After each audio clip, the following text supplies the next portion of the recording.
St Thomas Aquinas from 2009 to 2016. So a good 8 years. For that I'll always be grateful. I decided to become a teacher because, for a number of reasons, there was a bursary offered at the time by the government for people to study teaching. I also saw it as an opportunity to continue in my sports, in the sporting career. And I had no problem working with people, so I thought it would be a nice opportunity. St Thomas Aquinas came to me when I was the deputy principal at St Benedict's College in Johannesburg. My headmaster at the time, Tony Dobson, asked me to just do more inquiries about the school because the quality of learners that were coming to the college were excellent. And when we had the entrance exams, the one school that always the report matched the results was St Thomas Aquinas. And he said to me, you better go find out about the school because this is a good feeder school. And then we opened up a boarding house. And then we started having boys from St Thomas Aquinas coming to live in the boarding house, including a young Keegan Longera. And his mom then informed me about this opportunity.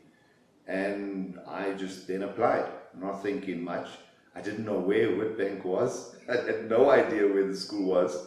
And I still remember that my then girlfriend Beverly and I came and we packed a putt course, and we didn't know, is there a post office in a tea room and a school. And we made the trip, and I was fascinated by this little town. And yeah, I came here. I still remember where the current chapel is.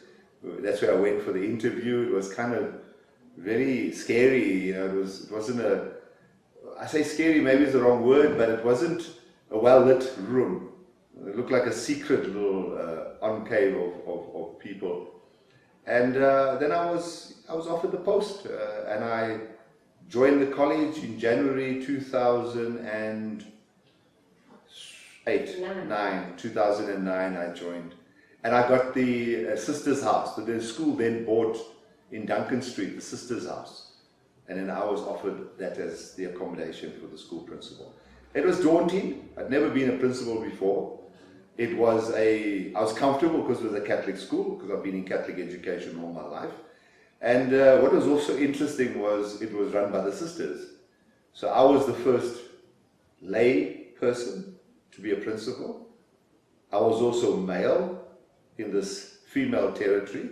I was coming into a very different town where it was Afrikaans and English, and so yeah, it was, and I like challenges. I really do. I flourished. I must say that, and as I was saying just now, that Witbank for me was balm for my soul. I needed this place. After 6 years in Johannesburg, I was in need of Witbank more than Witbank needed me, and so I think the marriage was very good between myself and the school. And the way they embraced me, the way they just warmed to me and accepted me, and the board was good in giving me the space and the opportunity to do what I wanted to do, and we did a lot. So I'm very grateful to the Board of Governors and the leadership of the board. Mark was the chairman when I arrived, and then Jabu took over, and then Stenzel Gerard was the chairman when I left. And yeah, stalwarts in the board, people like Trevor Barnes, continue to serve this community incredibly.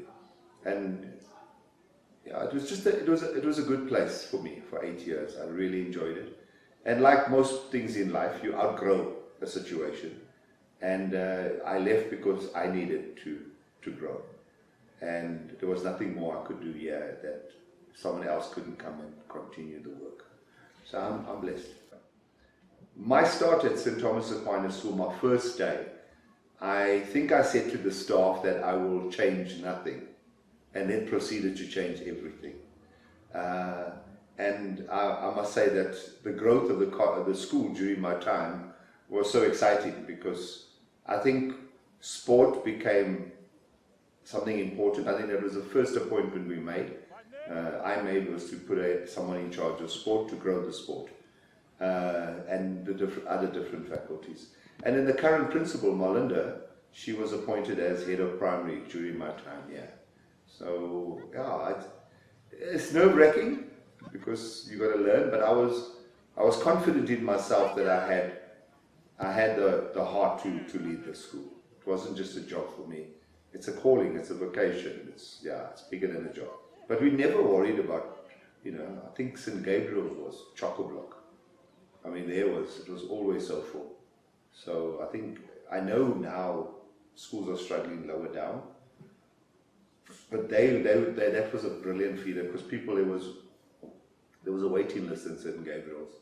You could pick, choose and refuse. So that's why we even built on an extra class and so on. I think then we moved from double to a triple naught class during my time because the demand was so great. So what has changed? What did I do when I was here? I think sport would be a primary one. Because of my passion for sport, we really grew the sport. We had heads of cricket, heads of hockey, heads of swimming. All the codes had dedicated people, and as a result, I mean, even we had a head of tennis at the time. So the sport grew, and success in sport, success breeds success all over the school. And it's also people want to be associated with success. So I think St Thomas Aquinas, during my tenure, really grew in that sports space where we were competitive. Even though we weren't a big school, we could compete with the bigger schools. A lot of tours in the sport, traveling across South Africa, soccer tours down to KZN, swimming tours down to KZN, and we were always on the road. It was an energy we had, and the board backed us financially. One of the highlights, I would say, was the overseas tours. That was definitely a highlight. 2010, we went to Egypt and the UK. 2012, we went to Turkey and Greece. And in 2014, we went to Rome. Before Rome, it was Paris, Milan, Venice, and then Rome. And then, obviously, I left after that. But it was truly great. And we used to take the parents with us. So it was really, those are special times. Created lots of memories, to which to this day I'm so grateful for the school. I think one of the subjects we probably introduced was computer application technology, CAT. I think we kept the subject choices. We had our quality matric results. I think St Thomas Aquinas, year after year, has produced and continues to produce excellence in the academic field. And for that you need quality teachers, which the school is blessed with. Another thing when I was here, I think what we collaborated with the Drakensberg boys, and a lot of the boys in the first couple of years went, Alistair Scovey being the one example, who then went on to St Albans after there, and he studied at UP, and Alistair's got his master's in music, and now he's teaching in Pretoria, as well as has his own private. And I think for me, 2016, we were invited by Drakensberg boys to be part of their concert, and our kids just rocked. I tell you, it was such a proud moment for me when all the audience were ululating because our children with their Madiba shirts were just rocking that place. So that for me is a special moment. And so the music became important. The marimbas were here, and we just continued growing it and taking the kids to competitions in Joburg, and every year they participate in that Dominican, in Boksburg, that competition. So I think it was a busy school. I think it's wherever I go, I think it's my energy. I bring that energy into the place, and I like things to be happening, and kids mustn't have time to get up to mischief. When they're not suitably involved, then that's when the mischief happens. So I'm that, and I think my leadership style is a problem at times, because I leave people behind, because I have a vision and I want to achieve it. But sometimes I don't have the patience to wait for people to catch the vision, and so it's my leadership style. I lead with energy, I lead with charisma, and a lot of people buy into it, and others just don't, because maybe it's too much. When I left, the building, the auditorium was built, and that still resonates with me, that on the day when I had my final assembly and the picnic here in the front garden, they named that building after me. That is the Bernard Langton Auditorium. And I don't think anything can top that.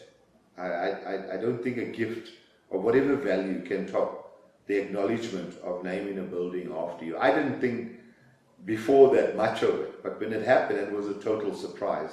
I was just speechless, and I'm never short of words. But for the first time, I could not bring myself to say anything, because I was so amazed that people saw my work and acknowledged it in such a big way. I see now in 2 weeks' time, they will be opening the pavilion around the swimming pool. I'm not going to say it was my idea, but it was something we had discussed when I was here, and we were just waiting, obviously, for the finances. But over time, Melinda's obviously convinced the board that that is the way to go, and certainly it's a good addition to the school. But as I say, I haven't stayed in touch because my current job as the head of CBC Mount Edmund has kept me fairly busy. But when I got here, I was then faced with a situation where children of certain religions were exempt from going to Mass. And I had a problem with that. Not because I didn't think that it was a good decision by the sisters, not because I wanted everyone to become Catholic, but I felt strongly that as a community we needed to worship together. And boy oh boy, did I not stir a hornet's nest. So much so that within the first few weeks of me being here, I had serious doubts about whether this place was ready for me and whether I wanted to stay. And I'll never forget what I thought of the board at the time, and I seriously thought I needed to leave before I even started.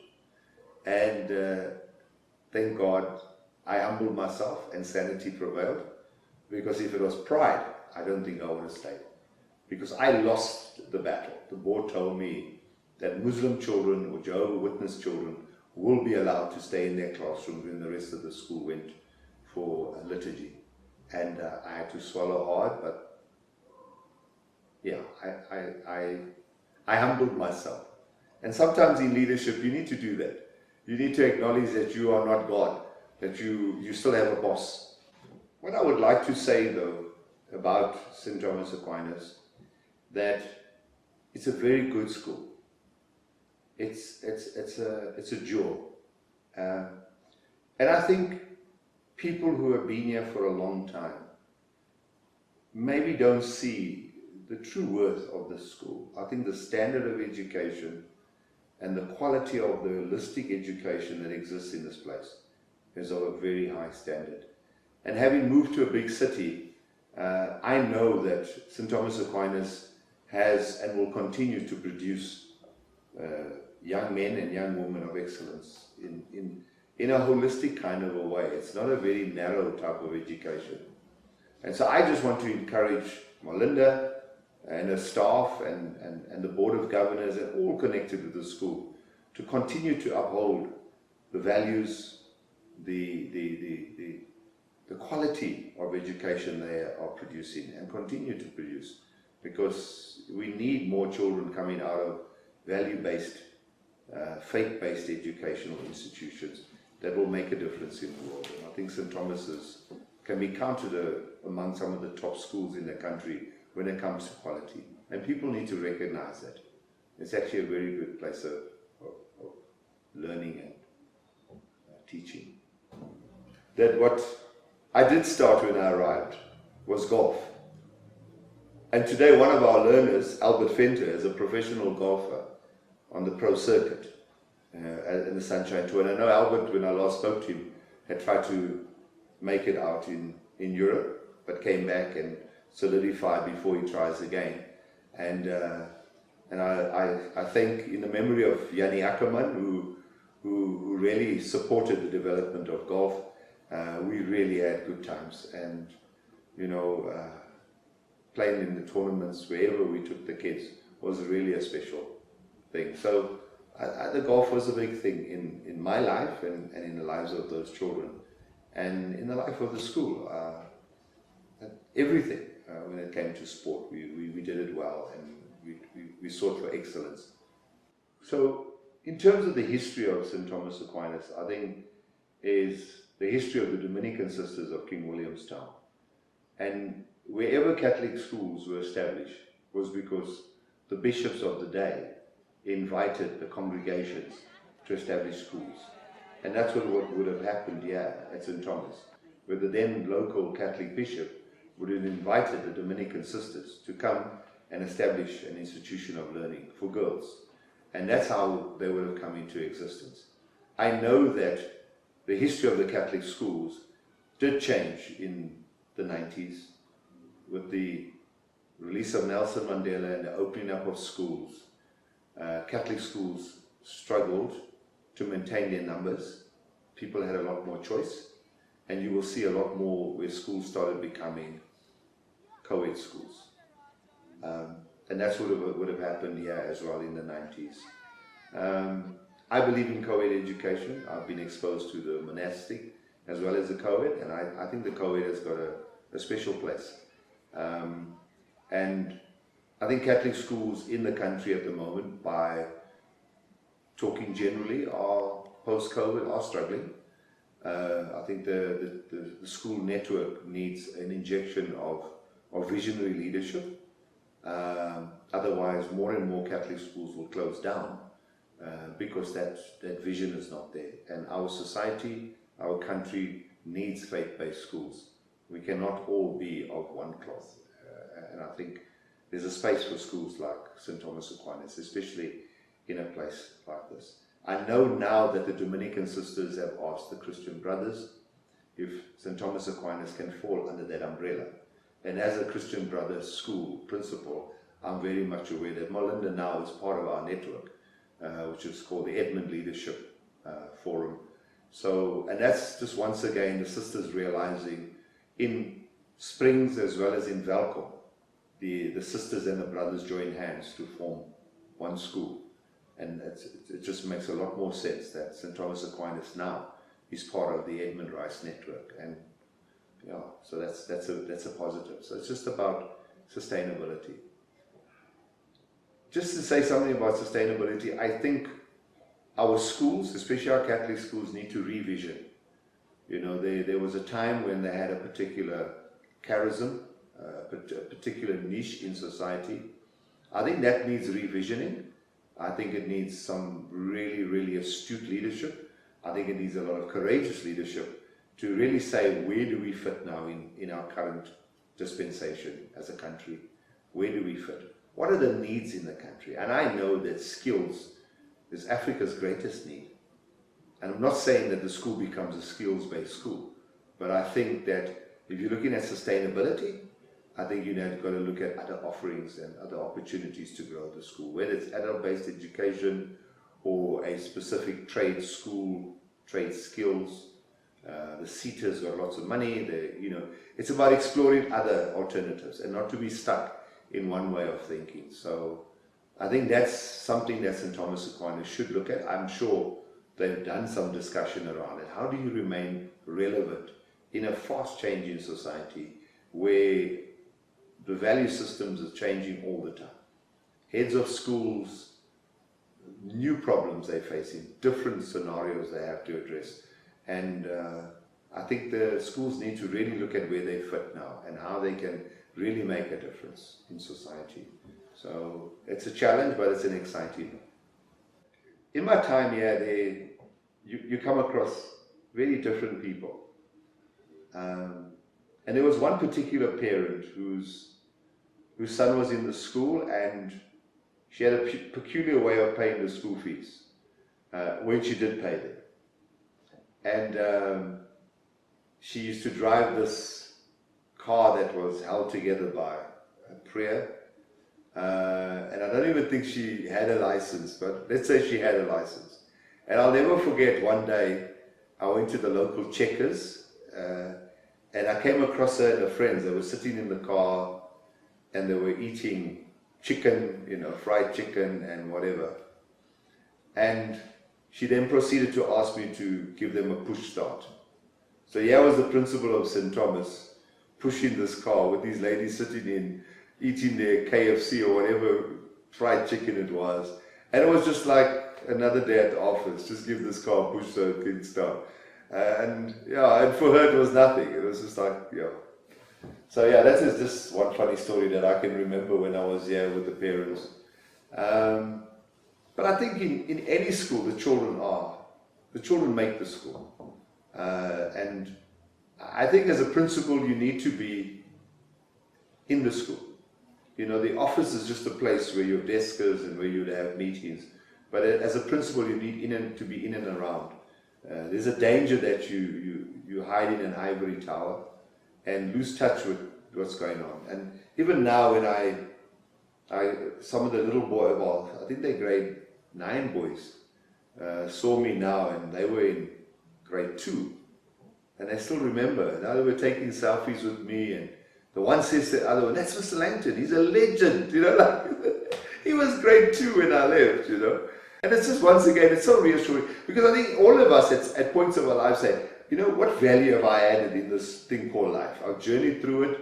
And when you have those experiences where someone says, he made a difference, or, you can look back and it just, it wasn't a waste. I know it wasn't a waste, but just to get that affirmation that you actually made a difference in the lives of people, and for me, that's important. So I'd just like to say to Melinda and her management, to all the staff of St Thomas Aquinas School, to the Board of Governors, to all those that have been before us, to the sisters, the Dominican sisters of King Williamstown, to the current learners, to the current parents, I want to wish you everything of the best for your centenary. It's an unbelievable milestone. Not too many schools in this country have achieved what you guys have achieved. Providing quality education for 100 years is something to really be proud of. So to you, Melinda, and to the rest of your team, I wish you all God's blessings, super success going forward. May the numbers swell in the classrooms, and may you guys just continue to provide to this beautiful town of eMalahleni only but the best. So I look forward to celebrating the centenary with you. Please invite me, and I will be here at a drop of a hat to clink some glasses of champagne with you. All the best, and God bless you.